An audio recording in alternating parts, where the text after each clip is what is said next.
मैं भौचक था। 6 महीने से मंत्री कार्यालय नहीं गया, उनको अपने विभाग के सचिव के बारे में जानकारी नहीं। सत्ता से घिरे हुए माफिया और सत्ता से घिरे हुए कॉन्ट्रैक्टर तय करते थे कि कौन योजना बननी है, कौन नहीं बननी है। मंत्री को पता ही नहीं कि आपने समर्थन दिया, बदले में सुरक्षा का वातावरण देना हमारा कार्य है। जहां पर मंत्री अपने अधिकारी को न पहचान रहा हो और अधिकारी अपने मंत्री को न पहचान पा रहा हो, क्या उन लोगों से आप उम्मीद करते हैं वे ट्विटर पे खेल रहे होते? प्रदेश में कोरोना महामारी से लोग जान दे रहे होते। बहुत ज्यादा पंचायत करने पर दिक्कतें हो जा रही हैं। हम लोग लड़ रहे थे, सब जगह लड़ रहे थे। मैंने कहा जब कुछ नहीं होगा तो मैंने कहा चलो बुलडोजर तो है।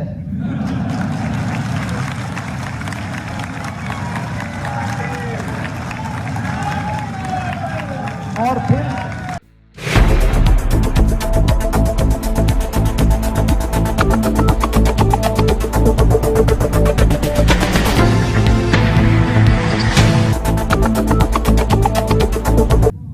भाइयों बहनों, नेतृत्व पर निर्भर करता है वह देश को किस दिशा में लेके जाना चाहता है, कैसे और कहां ले जाना चाहता है। और अगर नेतृत्व ईमानदार है, चरित्रवान है, राष्ट्र के प्रति अपनी प्रतिबद्धताओं के लिए जाना जाता है, तो पूरा देश उसके पीछे पीछे चल पड़ता है। फिर वो उत्तर हो या दक्षिण, पूरब हो पश्चिम, वह एक भारत श्रेष्ठ भारत की कल्पना को साकार करता है। और यही तो भारतीय जनता पार्टी ने किया है, यही मोदी जी ने किया है। उत्तर प्रदेश में आप सब रहते हैं, उत्तर प्रदेश की स्थिति आप में से किसी से छुपी भी नहीं है। उत्तर प्रदेश 2 चीजों के लिए जाना जाता था। मुझे याद है मुख्यमंत्री बनने के पहले मुझे 5 बार गोरखपुर से सांसद बनने का अवसर प्राप्त हुआ और मैं जानता था एक एक समस्या के लिए कितना जूझना पड़ता था, कितना जूझना पड़ता था। बिजली तो आती नहीं, हम लोग ये मान लिए थे, एक नियति मान लिए थे। प्रदेश के अंदर जहां से चलो, प्रदेश की सीमा आते ही सड़कों पे गड्ढे, बड़े बड़े गड्ढे दिखाई देते थे। सायकाल जहां से अगर चलो सड़क मार्ग से, जहां से अंधेरा प्रारंभ होता था, उत्तर प्रदेश मान लो प्रारंभ हो गया है। और दंगे हर तीसरे दिन, चौथे दिन एक बड़ा दंगा उत्तर प्रदेश में होता था। कोई जनपद ऐसा नहीं बचा था जहां बड़े बड़े दंगे न हुए। लोगों को कर्फ्यू का सामना न करना पड़ा। पर्व और त्योहार शांतिपूर्ण तरीके से नहीं मनाए जा सकते थे। बहन बेटियों की इज्जत सुरक्षित नहीं थी। शासन की योजनाओं पे सरकार के संरक्षण में डकैतियां डाली जा रही थी। और उत्तर प्रदेश की छवि ऐसी हो गई थी कि उत्तर प्रदेश का नौजवान कभी उत्तर प्रदेश के बाहर जाता था तो उसको लोग हेत इससे देखते थे। कुछ जनपद तो ऐसे हो गए थे कि वहां के नौजवान अगर कहीं उस जनपद का नाम ले लें तो होटल के लोग, होटल वाले कमरा नहीं देते थे, धर्मशाला वाले वहां उसको ठहरने नहीं देते थे। ये उत्तर प्रदेश की पहचान हो गई। लेकिन आज हमारी सरकार के 4.5 वर्ष पूरे हो रहे हैं और मैं कह सकता हूं 4.5 वर्ष के दौरान प्रदेश के अंदर एक भी दंगा नहीं हुआ है।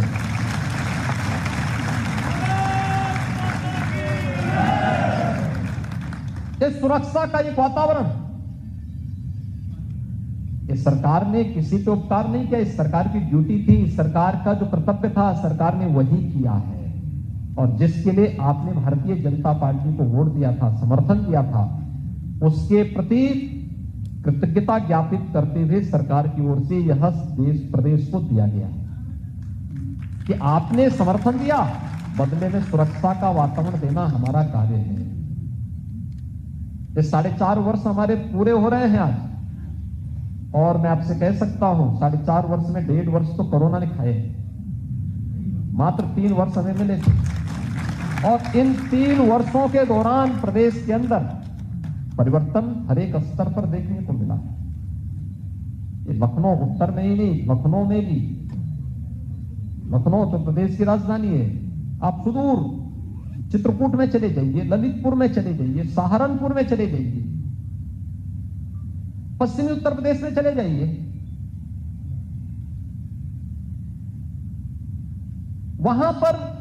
वहां तक सरकार कभी पहुंचती ही नहीं थी।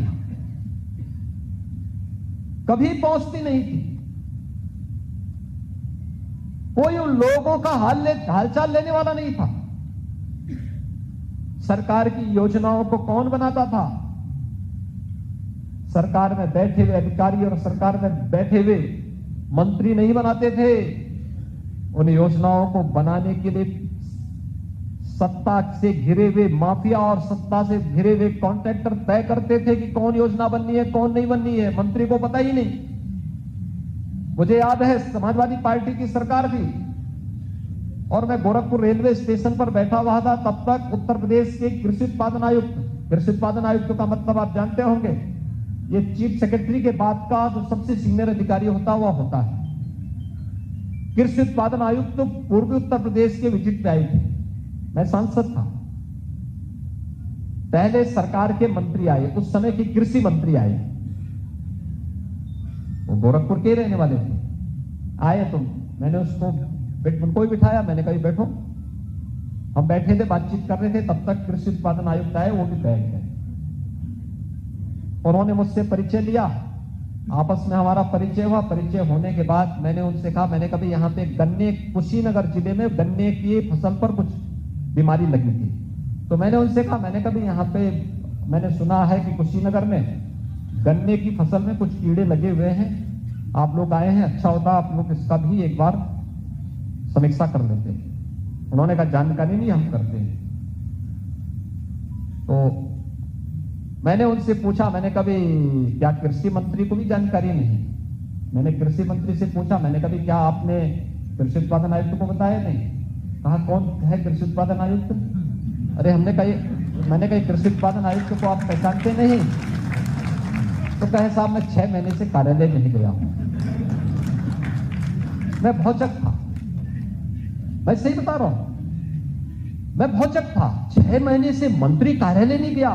उनको अपने विभाग के सचिव के बारे में जानकारी नहीं, उनको कृषि उत्पादन आयुक्त के बारे में जानकारी नहीं, और वो कृषि मंत्री है। मैं समझ गया प्रदेश की सरकार कैसे चल रही है। भाइयों बहनों, यही होता था। जब परिवार की सरकार होगी, जातिवादी मानसिकता से सरकार कार्य करेगी, बेईमानी और भ्रष्टाचार जब सरकारों के सिर चढ़ करके बोलेगा और सरकार अपने निहित स्वार्थों के लिए पेशेवर अपराधी और माफियाओं की सरपरस्ती को स्वीकार करेगी, तो पहचान का संकट खड़ा होगा, विकास अवरुद्ध होगा, आम जन के सामने पहचान का संकट खड़ा होगा। नौजवानों के सामने अपने भविष्य को संवारने की बजाय भविष्य के लाले पड़ते हुए दिखाई देंगे। और यही तो उत्तर प्रदेश में हो रहा था। 14-15 वर्षों तक यही उत्तर प्रदेश के अंदर हुआ है। मुझे आश्चर्य होता है आज जब मैं विपक्ष के मुंह से विकास की बात सुनता हूं, मुझे तब ताज्जुब होता है और इसलिए लगता है कि कम से कम देखा जाए कि कुछ तो बोल पा रहे हैं। नहीं तो विकास सिंह के मुंह से सुनने को मिलता ही नहीं था। मुझे याद है, तब भी मुझे याद है जब पूर्वी उत्तर प्रदेश में बाढ़ आती थी, भयंकर बाढ़ में डूबा रहता था, इंसेफ्लाइटिस की चपेट में प्रदेश रहता था, डेंगू की चपेट में रहता था, और मैं देखता था कि सभी फिल्मी हस्तियां सेफई में आकर के नाच गाने का मंचन कर रहे हैं। यह भी दृश्य हम लोगों ने देखा है। प्रदेश का पूरे विकास का पैसा एक जगह केंद्रित होकर के रह जाता था। आम जन को उन विकास के कार्यों से कोई सरोकार नहीं, केवल अपने व्यक्तिगत पुष्टि के लिए सब योजनाएं बनती थी, ठेकेदारों को संतुष्ट करने के लिए ये सब होता था, और कोई और भी छुपावा नहीं। राजनीति में बड़ी बड़ी टीमें हाथते हैं। यही लखनऊ में आपने देखा होगा, डीजीपी के आवास के, पहले प्रदेश का जो डीजीपी है उनके अब उनका आवास और उनका कार्यालय एक ही भवन में था। उनके ठीक सामने 500 मीटर की दूरी पर एक कुख्यात बर्बर माफिया ने 5 बड़ी बड़ी हवेलियां खड़ी कर दी थी। तो मैं एक दिन डीजीपी का विदाई था, तो मैं वहां गया था, तो मुझे मेरे एक अधिकारी ने बताया, मैंने कहा साहब इस सामने जो बिल्डिंग दिखाई दे रही है आप जानते हैं किसकी है? मैंने कहा भी किसी ने बनाई होगी। कहा नहीं ये उस माफिया की। अरे हमने कहा किसकी जमीन है ये? तो कहा गया कि ये जमीन जांच करवानी चाहिए। वास्तव में मैं आया, मैंने उसके कागज मंगवाए, तो मुझे कुछ कागज मिले, सब तो शत्रु संपत्ति, और शत्रु संपत्ति से कोई व्यक्ति कैसे कब्जा कर लेगा? तो मैंने कहा भी अब इसका एक उपचार है। हम लोग लड़ रहे थे, सब जगह लड़ रहे थे। मैंने कहा जब कुछ नहीं होगा तो मैंने कहा चलो बुलडोजर तो है।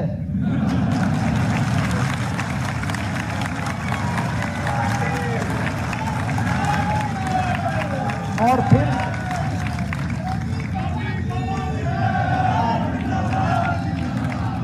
जो कि मैं जानता था इस बारे में कि बहुत बार बहुत ज्यादा पंचायत करने पर दिक्कतें हो जाती हैं।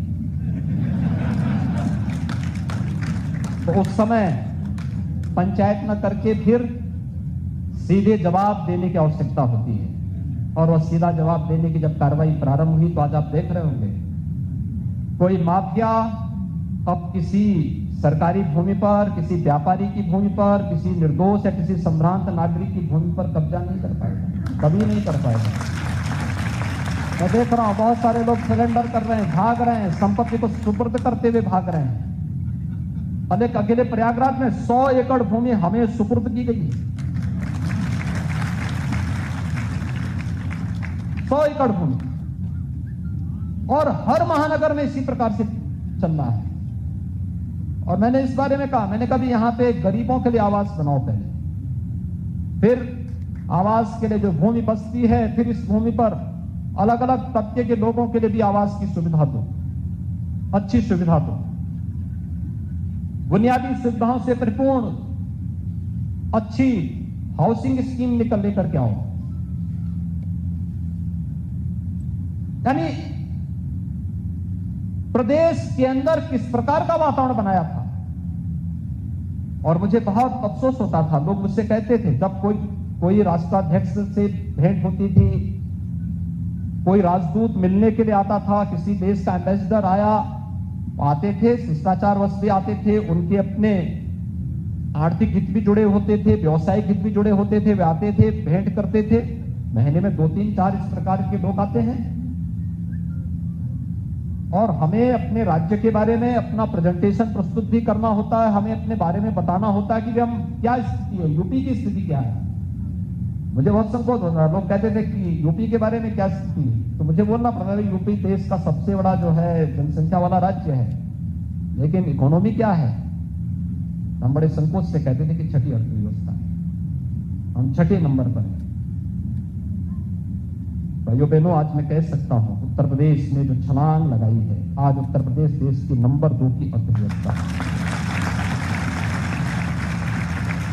अगर प्रयास नहीं होते तो हम भी वहीं पड़े रहते जहां 6ठे नंबर पर थे, हो सकता उससे ही पीछे जाते। एक स्वस्थ प्रतिस्पर्धा देश के अंदर खड़ी की है प्रधानमंत्री जी ने। उत्तर प्रदेश आज मजबूती से उसमें आगे बढ़ रहा है। व्यवसाय की सुगमता, सरकारी नौकरी कहां से मिलेगी इस नौजवानों की? 4.5 लाख नौजवानों को हमने सरकारी नौकरी दी। एक भी नौकरी पर कोई प्रश्न नहीं खड़ा कर सकता। पूरी पारदर्शी तरीके से, ईमानदारी पूर्वक हर एक नौजवान को जिस योग्यता और क्षमता का था उसको नौकरी वहां पर दी गई। और ये केवल एक जनपद का नहीं, आप प्रदेश के अंदर किसी भी जनपद में आप जाएंगे, वहां का नौजवान, बड़ी भारी संख्या में नौजवानों को सरकारी नौकरी मिली है। तो भारी संख्या में नौजवानों को प्रदेश के अंदर जो सुरक्षा का बेहतर वातावरण बना, निवेश की स्थिति पैदा हुई, उससे भी निजी क्षेत्र में भी नौकरी के साथ साथ रोजगार की व्यापक संभावनाएं प्रदेश के अंदर बनती हुई दिखाई। लोगों ने रोजगार और नौकरी पाई।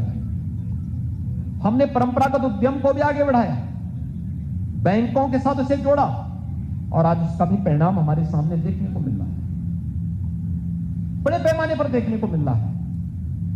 उत्तर प्रदेश एक्सपोर्ट का हब बन जाए, लोग देख के आश्चर्य करते हैं। अभी कल ही जीएसटी काउंसिल की बैठक थी लखनऊ में, और जीएसटी काउंसिल की बैठक में देश के सभी वित्त मंत्री आए थे, केंद्रीय वित्त मंत्री जी भी थी और सभी राज्यों के वित्त मंत्री भी आए थे। वे सभी इस बात पर बहुत चक थे, अरे Uttar Pradesh revenue surplus state बन जाए, उनके लिए कल्पना थी, लेकिन उत्तर प्रदेश ने वह करके दिखाया है, वह सब करके दिखाया है। और उत्तर प्रदेश में किसी चीज की कमी भी नहीं होने दी। आज तो उत्तर प्रदेश अटल जी के नाम पर मेडिकल यूनिवर्सिटी हम लखनऊ में बना रहे हैं, कार्य युद्ध स्तर पर चल रहा है। उत्तर प्रदेश में जब हम लोग आए थे, 75 जनपदों में से मात्र 12 जनपद ऐसे थे जहां पर सरकारी मेडिकल कॉलेज बना था। बाकी जनपद कोई प्रोत्साहन नहीं था। 53 जनपदों में मेडिकल कॉलेज की स्थिति नहीं थी, डिस्ट्रिक्ट हॉस्पिटल भी नहीं संचालित होते थे, एक भी जनपद में एडवांस लाइफ सपोर्ट एम्बुलेंस नहीं थी, यानी कार्डियक एम्बुलेंस नहीं थी। आज याद करिए, अगर 17 के पहले दुर्भाग्य से ये कोरोना आ गया होता, क्या स्थिति होती, किस प्रकार की स्थिति होती। कोरोना के दौरान पहली लहर में तमाम झंझावतों के बावजूद हम लोग सुरक्षित थे। सेकेंड वेव में जब आई, उसके ठीक पहले मैं भी चुनावी रैलियों में बाहर इतनी व्यस्त रहा, अलग अलग राज्यों में, कहीं से मैं भी इसकी चपेट में आ गया। और वह 12-14 दिन मेरे लिए कितने कठिन थे। मैं ईश्वर से ये प्रार्थना कर रहा था कि नेगेटिव जैसे मेरा आए, मैं थोड़ा फील्ड में निकलूं तो कहां है कोरोना। और आप आश्चर्य करेंगे कि जैसे ही नेगेटिव रिपोर्ट आई, मैं अगले दिन फील्ड में निकल गया। एक एक जनपद में, एक एक गांव में, एक एक कस्बे में जाता था, लोगों से बातचीत करता था, वहां की व्यवस्थाओं के बारे में टीम को प्रोत्साहित करता था। संसाधन कम है तो संसाधन बढ़वाने की व्यवस्था करके फिर मैं वापस आता था। और आपने देखा होगा, दुनिया के अंदर उत्तर प्रदेश ने कोरोना प्रबंधन का सबसे अच्छा मॉडल खड़ा किया। याद करिए, ये मॉडल खड़ा करने के लिए मेहनत करनी पड़ती है, परिश्रम करना पड़ता है, टीम वर्क से सब कार्य प्रारंभ होता है। जहां पर मंत्री अपने अधिकारी को न पहचान रहा हो और अधिकारी अपने मंत्री को न पहचान पा रहा हो, क्या उन लोगों से उम्मीद करते हैं? वे ट्विटर पे खेल रहे होते, प्रदेश में कोरोना महामारी से लोग जान दे रहे होते, कोई पता ही नहीं होता। ही एक पार्टी का देखते ही होंगे, देश पे कोई आपदा आती है, वे इटली भाग जाते हैं। उनको देश से कोई मतलब ही नहीं। उत्तर प्रदेश ने उनकी पूरी खानदान को प्रधानमंत्री पद तक पहुंचाया, लेकिन उत्तर प्रदेश के बाहर जाएंगे, कहेंगे उत्तर प्रदेश के लोग तो बहुत खराब। और यही स्थिति जब हिंदुस्तान के बाहर जाते हैं तो हिंदुस्तान के बारे में वही टिप्पणी करते हैं। उनको चाहिए उत्तर प्रदेश से सब कुछ, लेकिन उत्तर प्रदेश के लोगों की निंदा करना, उत्तर प्रदेश के लोगों को अपमानित करना, भारत के बाहर भारत के बारे में टिप्पणी करना, देवी देवताओं के बारे में टिप्पणी करना, राम और कृष्ण को नकार जाना, उनकी प्रवृत्ति का हिस्सा है। तो एक्सीडेंटली हिंदू होगा तो यही तो होगा। और ये एक्सीडेंट बार बार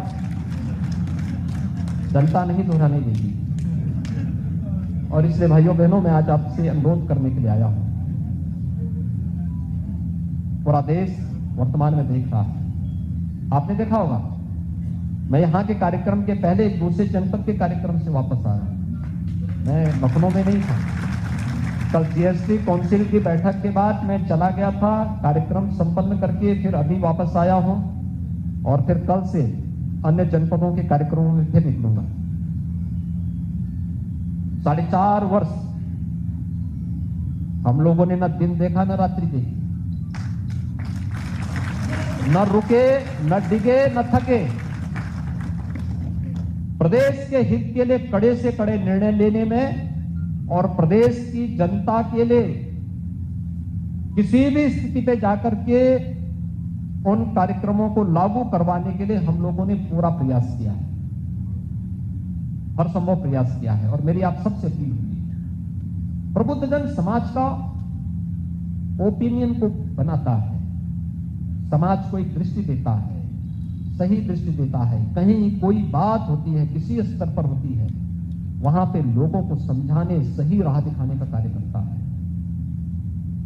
और इस विषय में भी आप सबसे अपील होगी, अगले 6 महीने प्रदेश के लिए बहुत महत्वपूर्ण होंगे। कैसा राज चाहिए? दंगा मुक्त, भय मुक्त, विकास और ईमानदारी से प्रदेश के हित के बारे में सोचने वाली सरकार चाहिए, या दंगाइयों को मुख्यमंत्री आवास पर बुला करके सम्मानित करने वाले वही भ्रष्ट, वही माफिया, वही पेशेवर वे लोग जिन्होंने प्रदेश की पहचान का संकट प्रदेश की जनता के सामने खड़ा किया था, वही लोग। और इस पर एक स्वस्थ बहस के साथ साथ उन सभी कार्यों की समीक्षा करते हुए आगे बढ़ने के लिए आप सबका आह्वान करने के लिए आज मैं विशेष रूप से लखनऊ उत्तर के इस विधानसभा क्षेत्र में उपस्थित हुआ हूं। मेरी आप सबसे अपील होगी और उस दिशा में हमें आगे बढ़ने की आवश्यकता है। आज तो आप देख सकते हैं किस प्रकार की स्थितियां हैं। कोई सोचता था? लोग कहते थे अयोध्या के बारे में,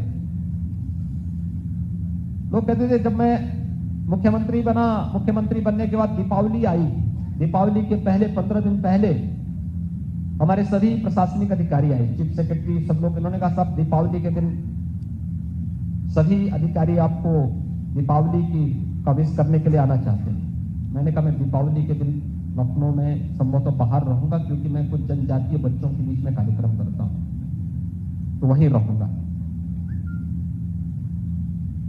तो उन्होंने कहा कि हम लोग कब आना, हम भी आना चाहते हैं। तो मेरे दिमाग में आया, मैंने कहा अधिकारी मुझे दीपावली की शुभकामना देने के लिए आना चाहते हैं, लेकिन दीपावली का आयोजन तो अयोध्या से जुड़ा हुआ है, तो क्या अयोध्या की दीपावली कैसे होती है इसको देखना चाहिए। मैंने अपनी एक टीम भेजी वहां अयोध्या, मैंने कहा जाके देखो अयोध्या में क्या होता है। उन्होंने कहा अयोध्या में कुछ नहीं होता। फिर मैंने टीम से कहा, मैंने कहा एक बार थोड़ा संतों से बातचीत करके उनके मन को टटोलिए, क्या उनके मन में है, वे चाहते क्या है। खैर उनके मन में था भी नहीं, कुछ भी नहीं था। तो मैंने कहा उनको एक बात बोलो कि हम एक आयोजन अयोध्या में करना चाहते हैं, क्या वे सभी लोग मंच पे आएंगे और मुझसे एक बार टेलीफोन से बात करवा दें। मैंने जब टीम के सामने, प्रशासनिक टीम के सामने बात रखी, उन्होंने कहा साहब अयोध्या जाने में बड़ी बदनामी होगी। मैंने कहा अयोध्या जाने में कौन बदनामी होगी? तो कहा नहीं बदनामी होगी। मैंने कहा देखो अयोध्या के लिए हम बदनाम भी सहने के लिए तैयार हैं, और इस बार मैं जाऊंगा। इस बार की दीपावली अयोध्या में होगी और भव्य दीपावली मनाएंगे,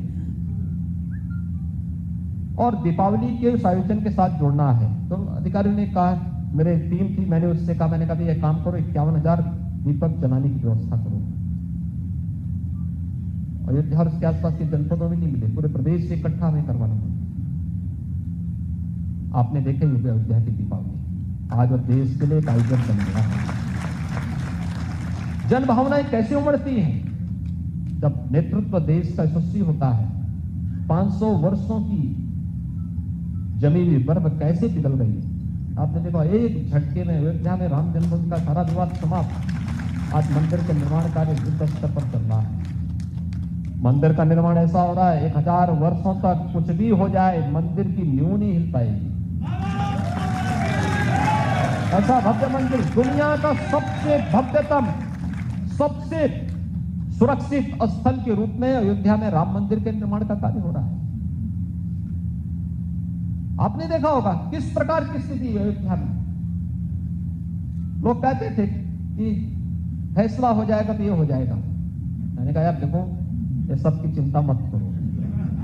सभी अधिकारी कहते थे, कहा साहब फैसला हो जाएगा तो ऐसा ना हो। हमने कहा देखो सब चिंता मत करो, सब मैं संभालूंगा। और लोग बोलते थे, कोई बोलता था खून खराबा हो जाएगा। मैंने कहा देखो एक मच्छर भी नहीं मरेगा उस दिन, देखना एकदम शांत रहेगा। और भाइयों बहनों देखो कितना शांतिपूर्ण दिन था, मैं सही बता रहा हूं। 9 नवंबर 2019 को जब श्री राम जन्मभूमि का फैसला आया था, यानी उस दिन प्रदेश में एक सामान्य छिनैती की घटना भी नहीं घटी थी। अक्सर मैं देखता हूं कि कोई मोबाइल फोन से बात कर रहा है, कोई दूसरा आया तुरंत छीन के भाग रहा है। उस दिन ये भी नहीं हुआ। राम राज्य का दिन था, सचमुच राम राज्य का दिन था। और हम सबको गौरव की अनुभूति होनी चाहिए। हम गौरव की अनुभूति करें कि अयोध्या उत्तर प्रदेश में है, अयोध्या उत्तर प्रदेश में है, मथुरा उत्तर प्रदेश में है और काशी उत्तर प्रदेश में है। गंगा, यमुना और सरस्वती का त्रिवेणी संगम प्रयागराज उत्तर प्रदेश में है। हम सबको अपनी आस्था के इन केंद्रों पर गौरव की अनुभूति करनी चाहिए। इनके संरक्षण के लिए, इनके संवर्धन के लिए आने वाली पीढ़ी की आस्था इनके साथ जुड़ी रहे और हम मजबूती के साथ इन व्यवस्थाओं के साथ जुड़ करके गौरव की अनुभूति कर सके। इस पर हम सबको मिलकर के आगे बढ़ना होगा। मुझे लगता है कि प्रबुद्ध सम्मेलन के अवसर पर मैं आप सबसे ये अपील करूंगा कि 4.5 वर्ष हम लोगों ने, हमारी पूरी टीम ने प्रदेश की जनता को समर्पित किए। अगले 6 महीने में आपसे भी चाहूंगा कि आप लोग भी भारतीय जनता पार्टी के इस मिशन का हिस्सा बने। देखिए, मिशन का हिस्सा बनने के लिए ये मत सोचिए कि कोई मुझे कहेगा तभी मैं करूंगा, या कहीं कुछ हो रहा है, कोई देश को, समाज को, किसी सामान्य नागरिक को या समाज की कहीं क्षति कर रहा है, तुम्हारे मुंह से शब्द कतई नहीं निकलना चाहिए कि मेरा तो क्या है। ये कभी नहीं। जब भी ये शब्द निकले हैं, देश कभी आगे नहीं बढ़ पाया, कभी नहीं।